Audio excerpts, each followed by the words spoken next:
Well, good morning, everybody. Welcome back for another new episode. And this episode is Where Focus Goes, Energy Flows. Now, if you've been following Tony Robbins for years, you've probably heard him say that.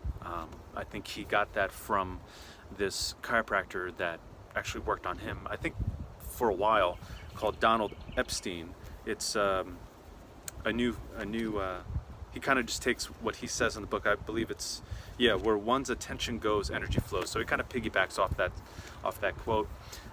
He wrote this book called The 12 Stages of Healing that I bought this probably over a year ago, I think a year and a half ago, because I was reading this guy's book, Mastering Yourself by Corey Wayne, and he brings up this book on network chiropractic care, which is pretty much not like a traditional form of chiropractic care.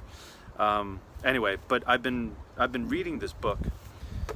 I just read chapter 3 and did the third consciousness exercise. But essentially, it's like, where focus goes, energy flows. So, if you think, like today, I was on the chapter of being stuck in a perspective, that we all tend to live in these perspectives, like same cycles of life, like, all right, we might leave a job, but then go to a new job, and we might enjoy it for a few weeks, a few months, but then we find ourselves right back and having the same experience that we did at the previous job.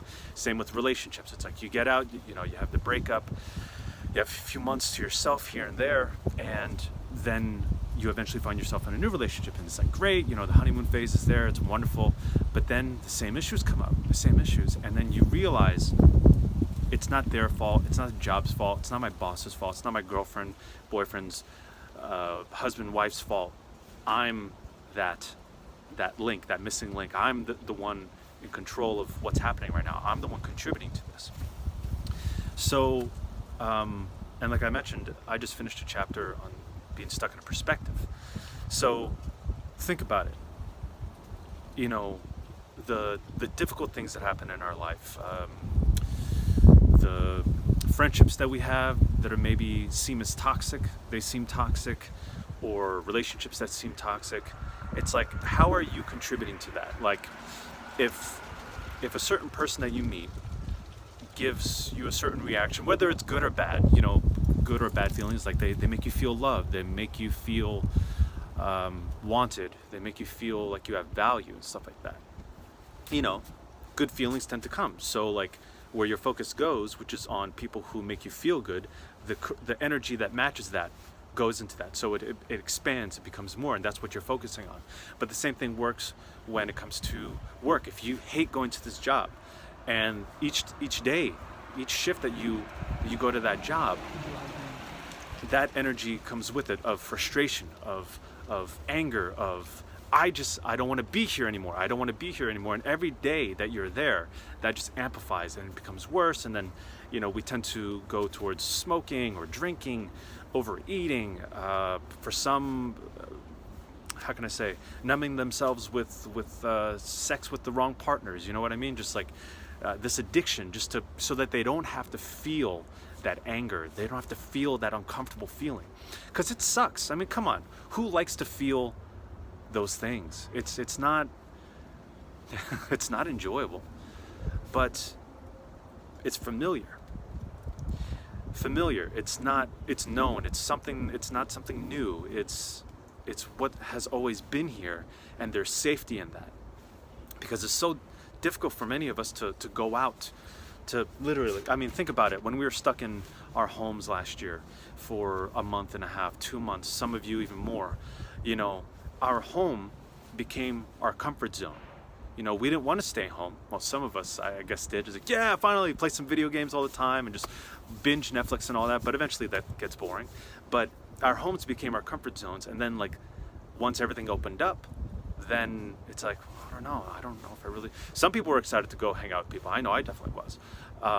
But, people get used to staying at home, and, like, they're not going to go out and drink or grab a drink, go for happy hour or meet new people. It's like they'll just keep Zooming people or FaceTiming people, while just staying behind all of their screens. So, and the reason why is because even though it was uncomfortable at first, staying in the homes, it became our almost like normal life situation. And then we didn't want to go outside of that because it's like, do I really want to get up? Do I really want to go out? Do I really want to go have a job where I'm at a workplace so I have to drive in traffic and all that? No, I'd rather just stay home and just work from home. It's much easier. You know what I mean? So where focus goes, energy flows. Where do you want your focus to go? Like if hopefully, I mean, if you're having issues or you think things aren't good enough, or you'd like things to be different, where do you want your focus to go? You know, is it somewhere in your relationship? Is it in the way you're living? Is it you know, in your health? It's like, you know, I think I could do better. I think, you know, I can make improvements in many areas of my life. Wow, this almost 6 minutes. This is interesting. I guess I'm just, this is where my energy is flowing. I'm just totally immersed in this topic right now, because it's just amazing. As I was reading this chapter, Donald was talking about how we have cycles in our lives where you know, if it's one traumatic moment, chances are there were two other ones somewhere around the same time, same year. And you know, I was thinking about the pains in my hands, my knees, and my feet, even here in my shoulder, and then my back over here. And I'm like, what kind of traumatic moment could have happened where maybe I got in a locked state and I was doing this, and I'm like, I was like, well, my hands are like that.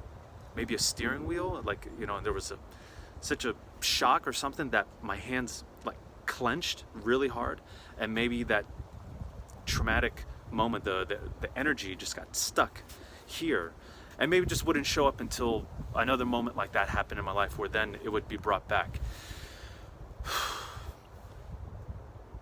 So I thought about, you know, 2010, I think it was. In that year from 2009 to the end of 2010, I started realizing, as I was reading this book, it's like, you know, these things we